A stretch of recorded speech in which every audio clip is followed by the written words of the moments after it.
Good morning बच्चों, मैं अभिषेक मिश्र, PGT chemistry. आज 10th क्लास के लिए केमिस्ट्री का लास्ट चैप्टर लेकर, चैप्टर का नाम है periodic properties of element, classification of element. आज हम डिस्कशन करेंगे कि क्लासिफिकेशन क्या होता है, उसकी इंपॉर्टेंस क्या है, डो ब्राइनर्स का ट्रेड लॉ क्या था, न्यूलैंड्स का ऑक्टेव लॉ क्या था, इसके बाद मेंडलीव्स की पीरियोडिक टेबल क्या है, मॉडर्न पीरियोडिक टेबल क्या है। इन दोनों का डिस्कशन हम अगली क्लास में करेंगे। आज हम डिस्कशन करते हैं क्लासिफिकेशन। तो क्लासिफिकेशन की जो डेफिनेशन है, ग्रुपिंग ऑफ एलिमेंट्स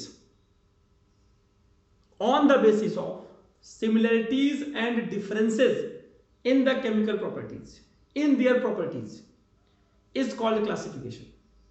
अगर कई सारे एलिमेंट्स की प्रॉपर्टी मैच कर रही है तो उसे एक ही ग्रुप में डाल दीजिए, डिफर कर रही है तो अलग अलग ग्रुप में डाल दीजिए। जैसे डेली लाइफ में भी हम देखें तो बिना क्लासिफिकेशन के हमारी लाइफ की इमेजिनेशन पॉसिबल नहीं है। लाइक हम टेबल को टेबल कहते हैं, चेयर को चेयर कहते हैं, पेंसिल को पेंसिल कहते हैं। हम कभी पेंसिल को चेयर नहीं कह सकते। फिक्स है कि हाँ, इस पार्ट में क्लासिफाई किया गया है। पेंसिल की तरह वाली प्रॉपर्टीज वाले सारे एलिमेंट्स को हम पेंसिल ही कहेंगे, कलर भले अलग अलग हो, उससे मतलब नहीं। तो इस चीज को समझिए। उसी तरह जितने भी प्रॉपर्टीज वाले एलिमेंट्स अगर सेम प्रॉपर्टी शो करते हैं तो उन्हें हम कहेंगे एक ही ग्रुप में डाल दीजिए, और अलग अलग प्रॉपर्टी शो करते हैं they can not be placed in a same group. एक ही ग्रुप में रहने वाले सभी elements similar chemical properties show करते हैं। बात करते हैं इंपॉर्टेंस क्या है क्लासिफिकेशन का। तो क्लासिफिकेशन के इंपॉर्टेंस के बारे में एक बात बताऊं, लगभग 118 एलिमेंट की डिस्कवरी इस समय हो चुकी है। अगर इनको क्लासिफाई न किया जाता तो सब की प्रॉपर्टीज पढ़नी पड़ती है हमें सेपरेटली। और यह देखा गया कि 11th क्लास के बाद से पोस्ट ग्रेजुएशन तक बच्चा अपनी पढ़ाई करता है, और एक साल में वो मैक्सिमम 5 प्रॉपर्टीज को अच्छे से कंसीडर कर सकता है। हम 5 को बढ़ा के मान लीजिए 10 कर लेते हैं। 10 एलिमेंट्स को एक साथ पढ़ेगा, 10 dot dot dot dot dot dot, यहां कम से कम 12 टाइम्स आएगा, यानी 12 साल लग जाएंगे उसे एलिमेंट्स की प्रॉपर्टी समझने में। बट अगर ग्रुपिंग कर दी जाए तो मैं आपको बताऊं केवल 18 ग्रुप है मॉडर्न पीरियोडिक टेबल में। 18 ग्रुप को पढ़ने के लिए एक साल में बच्चा अगर 4 ग्रुप भी पढ़े, 5 ग्रुप भी पढ़े, तो ये 3-4 साल में अपना सारी पीरियोडिक टेबल पढ़ सकता है। तो this is the importance of classification, significance of classification. It makes the study of element easier and convenient. इसके कारण किसी भी एलिमेंट्स को पढ़ना, समझना और कंपैरिजन करना आसान हो जाता है।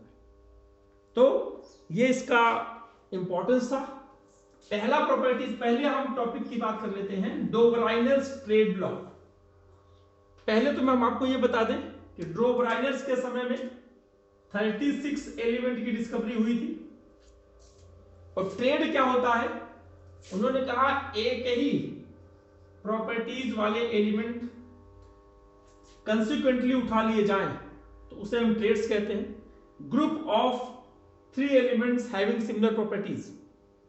इसके बाद calcium, strontium, barium, chlorine, bromine, iodine, 3 triads की डिस्कवरी इन्होंने की थी। केवल 3 यानी 9 एलिमेंट की बात की थी, वो ड्रॉबैक में आएगा, हम बाद में बात करेंगे। अभी हम आपको बताएं, इन्होंने कहा एटॉमिक मास के बेसिस पर इनको रखा गया था। अब लॉ को ध्यान से सुनिए। According to Dobereiner's triad law, when the elements are arranged on the basis of their increasing atomic masses and 3 elements having similar properties are taken, then the atomic mass of middle element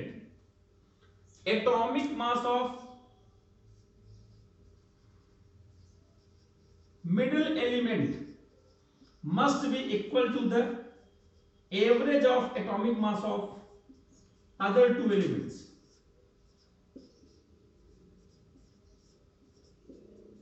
ये आप देख सकते हैं, यानी ऊपर वाले और नीचे वाले एलिमेंट के एटॉमिक मास का एवरेज निकाल लिया जाए तो बीच वाले का मास आ जाएगा, ये इसने कहा था। देखने में बहुत सही लग रहा है। अब लिमिटेशन सुन लीजिए। लिमिटेशन में कहा गया कि it is applicable only for 3 triads, 9 elements के लिए अप्लीकेबल था, और it is not applicable for all elements. पहला limitation, it is not applicable for all elements. दूसरी limitation, he discovered only 3 triads. तीसरी limitation, accuracy in second and third triads is not up to mark. यानी अगर हम strontium का average mass निकालेंगे और bromine का निकालेंगे तो एग्जैक्टली सेम नहीं आएगा, कुछ न कुछ पॉइंट का डिफरेंस आता है इसमें। ये आप करके देख सकते हैं, आपका होमवर्क रहेगा। तो डोब्राइडर्स के ट्रेड लॉ में क्या कहा गया था, इसकी क्या लिमिटेशन है, आपको समझ में आ गया होगा। नेक्स्ट हम बात करते हैं डोब्राइडर्स के बाद न्यूलैंड्स ऑक्टेव लॉ। इन्होंने क्या कहा, फिर से इन्होंने भी यही कहा कि अगर एलिमेंट्स को उनके एटॉमिक मासेस के बेस पर अरेंज किया जाए, lithium, beryllium, boron, carbon, nitrogen, oxygen, fluorine, mind it कि नोबल गैस की डिस्कवरी इस समय तक नहीं हुई थी, वो मॉडर्न पीरियोडिक टेबल में हुई थी, मेंडलीफ के टाइम में भी नहीं हुई थी, समझिएगा। तो लिथियम से मैं लिख रहा हूं, फ्लोरीन के बाद आ जाएगा आपका sodium, magnesium, aluminium, silicon, phosphorus, sulphur, chlorine, potassium, calcium. Argon और हीलियम नहीं लिखा, उनकी डिस्कवरी नहीं हुई थी। इन्होंने कहा when the elements are arranged on the basis of their increasing atomic masses, then the properties of first and eighth elements are same। अगर ये फर्स्ट एलिमेंट है तो ये वाला 8वां एलिमेंट होगा, चेक करके देख लीजिए, 1 2 3 4 5 6 7 और 8। और अगर ये पहला एलिमेंट हम इसको मान लेते हैं तो ये 8वां एलिमेंट होगा, मतलब इसलिए इन सब की प्रॉपर्टीज सेम होगी। दूसरा, अगर इसको हम पहला एलिमेंट मान लेते हैं, first second third fourth fifth six seventh और 8th, ये आपका 8वां हो जाएगा। और अगर इसे हम फर्स्ट मानते हैं तो ये आपका 8वां हो जाएगा, यानी इसकी प्रॉपर्टीज सेम होगी। इसी तरह बोरॉन एल्यूमिनियम की सेम होगी, कार्बन सिलिकॉन की सेम होगी, नाइट्रोजन फास्फोरस की सेम होगी। तो पहले और 8वें एलिमेंट की प्रॉपर्टीज सिमिलर होती है अगर एलिमेंट्स को उनके एटॉमिक मास के बेस पर अरेंज किया जाए। तो this statement was given by Newlands Octave law, और न्यूलैंड्स के टाइम में 56 एलिमेंट्स की डिस्कवरी हुई थी, ये इंपॉर्टेंट है, समझिएगा। अब इनकी क्या लिमिटेशन है, तो इनकी लिमिटेशन ये है कि ये भी पहली लिमिटेशन है, it could not be applied for all elements. ये लॉ सभी एलिमेंट्स पर अप्लाई नहीं होता। दूसरा, it is applicable only up to calcium, calcium तक ही अप्लीकेबल है। तीसरा, it is not applied for heavier elements, या पहला और तीसरा लगभग सेम। और जो मोस्ट इंपॉर्टेंट है, ही आल्सो सेड दैट, उन्होंने ये भी कहा कि no more element will be discovered in future, no more element will be discovered in future। ये तो बड़ी हास्यास्पद बात है कि हम कोई कह दें कि आगे कुछ होगा ही नहीं, हम ऐसा नहीं कमेंट कर सकते किसी के बारे में, तो आगे थ्योरी आएगी ही नहीं, ऐसा तो पॉसिबल नहीं है। तो ये इनका जो बड़ी लिमिटेशन थी, इन्होंने ये कहा कि इसके आगे फ्यूचर में किसी भी एलिमेंट की डिस्कवरी नहीं होगी, जो कि पूरी तरह से गलत है। हम आज जानते हैं कि लगभग 118 elements are already present in modern periodic table. अगर कंपैरिजन किया जाए न्यूलैंड्स और डोब्राइडर के लॉ में क्या सिमिलरिटीज या डिफरेंसेस है, तो उसके बेसिस पे हम फाइंड आउट कर सकते हैं कि in both cases lithium, sodium and potassium की प्रॉपर्टीज सिमिलर होती है, ये दोनों में कहा गया था। तो हम कह सकते हैं न्यूलैंड्स का ऑक्टेव लॉ डोब्राइडर के ट्रेड्स में एग्जिस्ट करता है। तो ये हमारा टॉपिक था। इसके अगर हम बात की थोड़ी सी अगली क्लास की बात करें, तो जो मॉडर्न मेंडलीफ पीरियोडिक टेबल है, मेंडलीफ को फादर ऑफ पीरियोडिक टेबल भी कहा गया था भाई। मेंडलीफ को फादर ऑफ पीरियोडिक टेबल कहा गया था। 7 पीरियड थे उसमें और 8 ग्रुप था, 7 पीरियड्स और 8 ग्रुप्स।